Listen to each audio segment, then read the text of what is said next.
Topic 1, Racial Disparities in Student Discipline. This question is based on discipline data that school districts have reported to the Massachusetts Department of Elementary and Secondary Education. The following analysis is based on 13 school years, from 2012-13 to 2024-25. In Massachusetts, as well as in the municipalities in the 5th Middlesex District, Black students are disciplined at higher rates than white students. Here we see the discipline rate among Black and white students.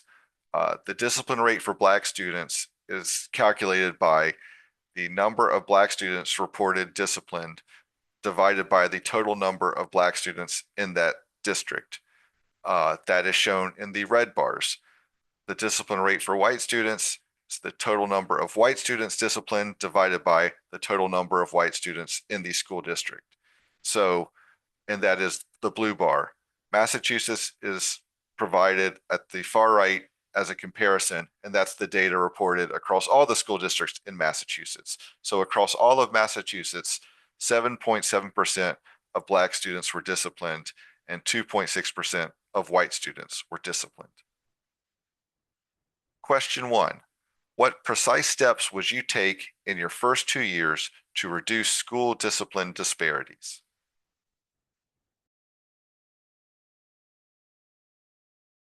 I just want to start by acknowledging that, through my role as an elected official and as a white presenting person, I'm in positions that hold power. I'm aware of that, how my position impacts this space. And I bring that awareness both to the work, but also in terms of educating others and myself in this process. So I do want to highlight that, I have a role to play in this conversation, but I'm not the primary stakeholder. I'm not here to be a savior, but I am here to be an ally of marginalized communities. So I do not pretend to know everything. And the way what I would do as a state senator would be first to engage various constituencies, student advocacy groups, PTOs, DESE officials, that's the Department of Elementary and Secondary Education, local school district administrators, and teachers unions, to make sure that I'm speaking to people who are closest to the pain, who understand really what's going on and how we can improve this situation.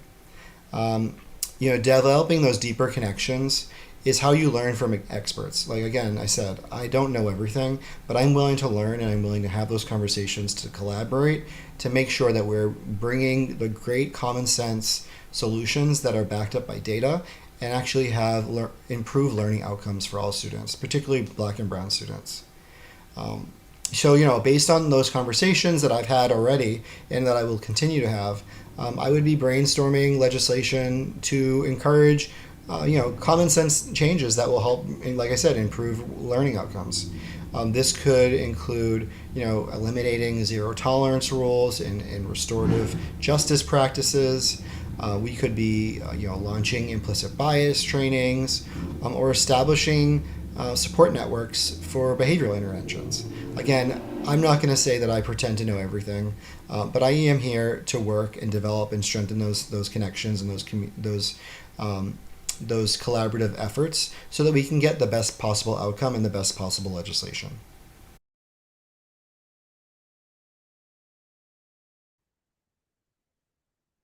As a former teacher and the mother of 2 students in public schools, one in elementary and one in middle, the issue around student discipline and racial disparities is incredibly troubling to me.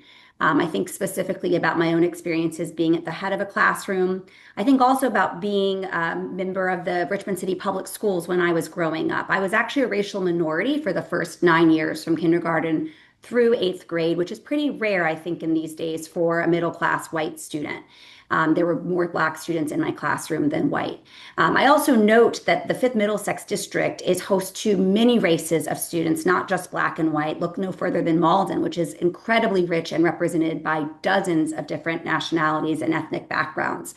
So in terms of the next state senator and what I would do to address continuing disparities in school discipline, we want to lean in, of course, on professional development and reviewing the data that is being collected by DESE to make sure that districts are being able to unpack the data, think about specific concerns, and then receive targeted interventions from the state and from thoughtful nonprofit partners, perhaps. I think, for example, of being on the Safe and Supportive Schools Commission as a commissioner when I worked at the Executive Office of Education, and the important role that community groups and community-based organizations can play in really unpacking some of this data.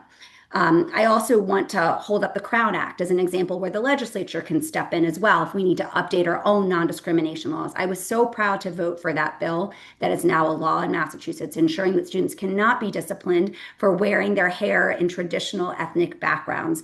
An issue that came directly from this district, and so proud to have elevated local experience and local voice in supporting that law.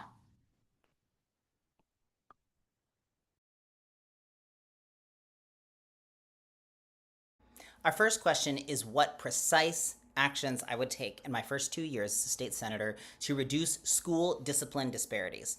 And this is the first of the questions that the forum has set up that are very helpfully grounded in data. So you can see the disparities that we're talking about. A lot of appreciation to fighting for Black lives in our neighborhoods for putting some of this data together or going to get it. And that's the first thing I want to say is that we do need to have this data and reporting be standard, be consistent so that we can keep an eye on it and know what's happening. That's the first step. But that is never going to be enough because there's so many ways in which you can interpret data differently. So I would support the RAISE Act, which is requiring accountability for inequities in suspension and expulsion, RAISE Act, that one of our state reps, Steve Altrino, sponsors. I'd be happy to sign on as a co-sponsor of the Senate version that requires school districts to report this data, to have a plan in place, and to be looking at ways to reduce the use of suspension and expulsion, and then report on the outcomes of that. So those kinds of state level policy things make a big difference. But really, this is grounded in the fundamental inequities that we see across the state, and that's what the data shows. In Malden, we see the least awful disparity. It's only 1.5 to 1 is the ratio between white and Black students' disciplinary records. And the two pieces that I take away from that, because I live in Malden and my kids go to Malden Public Schools, is that Malden, one, is a pretty integrated district. We have the most diverse high school in the state, 25% white, 25% Black, 25% Latino, 25% Asian. And that means that people are getting access to a much wider range of folks. We know that integrated schools are the gold standard for improving educational outcomes. And while Massachusetts has accomplished some of that through busing, and that's been important, that's really what we want to head towards. Second is that Malden, and I know this, and I'm less familiar with other districts, but Malden requires alternatives before suspension and expulsion are considered.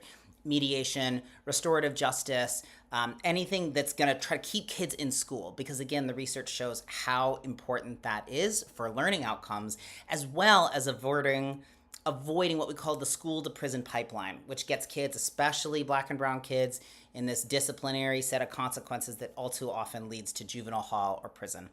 So I think the policy of requiring those alternatives is really important. It's an important part of the RAISE Act. And just working towards overall integration so that the zip code where you grow up doesn't just determine where you go to school, and that families have more choices and more access to great schools.